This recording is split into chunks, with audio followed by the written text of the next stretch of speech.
ကြောင်းရည်ကတော့ကျွန်တော်တို့ဒီ WeWork နဲ့ဒီ Water လိုမျိုးကျွန်တော်တို့ဒီပတ်စံထုတ်တဲ့ခါကျလို့ရှိရင်ကျွန်တော်လက်မီးတွေကြတယ်ဒီဥတင်မော့ဘယ်လိုလဲလက်မီးတွေကြဆိုတော့ဘေးဖေအကောင့်မရှိဘူးဒါထုတ်လို့ရလား KB WP နဲ့ထုတ်လို့ရလားဆိုပြီးလက်မီးတွေကြတယ်ထုတ်လို့ရပါတယ်ဘာကြောင့်လဲဆိုတော့ကျွန်တော်တို့ဒါဘေးဖေအကောင့်လုံးဝရှိစရာမလို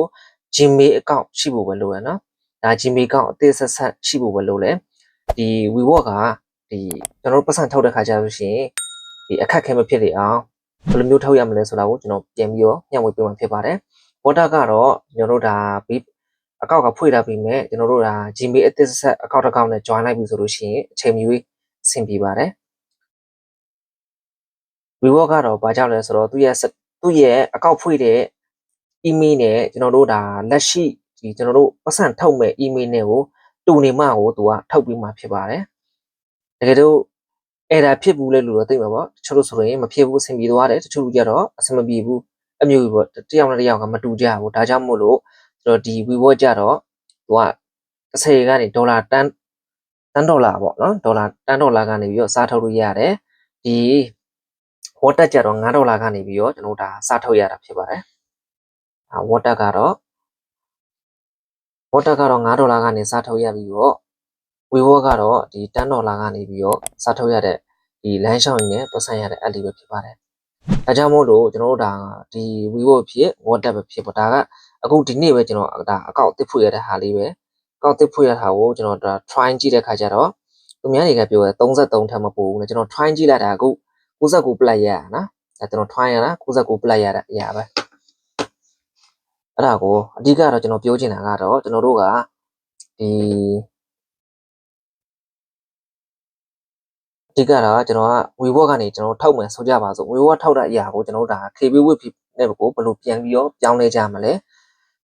အခုချိန်မှာကျွန်တော်တို့ဒါရတော့ထောက်လို့မရဘူးဘယ်လိုထောက်မလဲဘယ်လိုလွှဲကြမလဲဆိုတာကိုကျွန်တော်နီးလန်းလေးကိုပဲကျွန်တော်ပြန်ပြီးတော့ share လုပ်ပြီးမှဖြစ်ပါတယ်ဒါကို WeWork ကနေကျွန်တော်တို့10ဒေါ်လာထောက်ပြီဆိုလို့ရှိရင်ကျွန်တော်တို့မှာဒီဘေးဖေအကောင့်လုံးဝမဖွင့်ရသေးတဲ့ Gmail အသစ်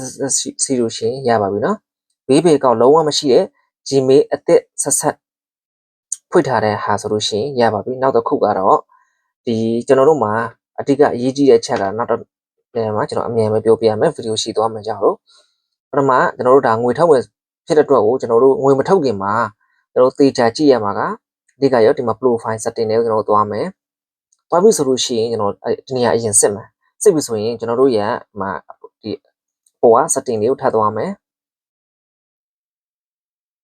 setting လေးကိုထပ်သွားပြီဆိုလို့ရှိရင်ကျွန်တော်တို့ဖွင့်ထားတဲ့ email နဲ့ကျွန်တော်တို့ထောက်တဲ့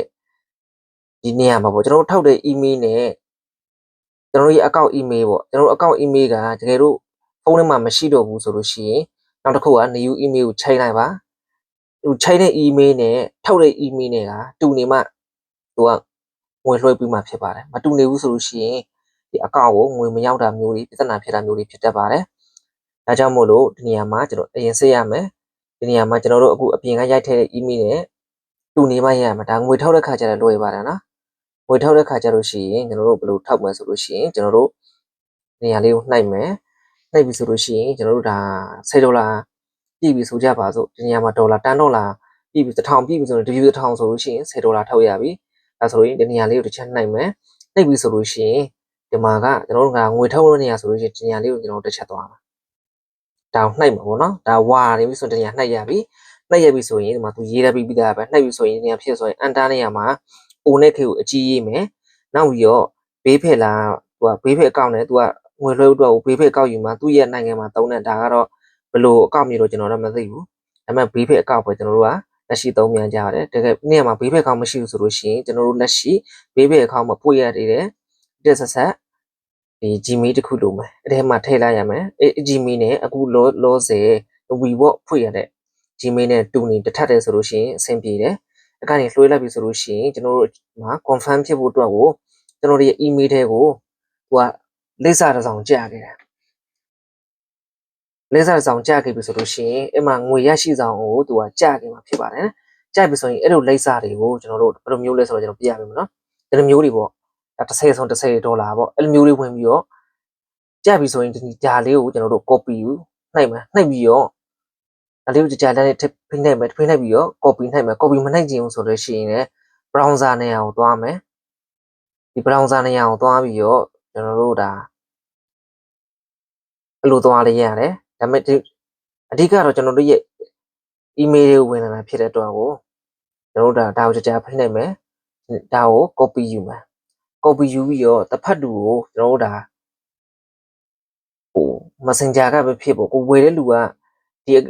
ဒေါ်လာကိုဝယ်နေတဲ့လူကိုဒါပို့ပေးရမှာဖြစ်ပါတယ်ပို့ပေးပြီဆိုလို့ရှိရင်ကျွန်တော်တို့ဒါ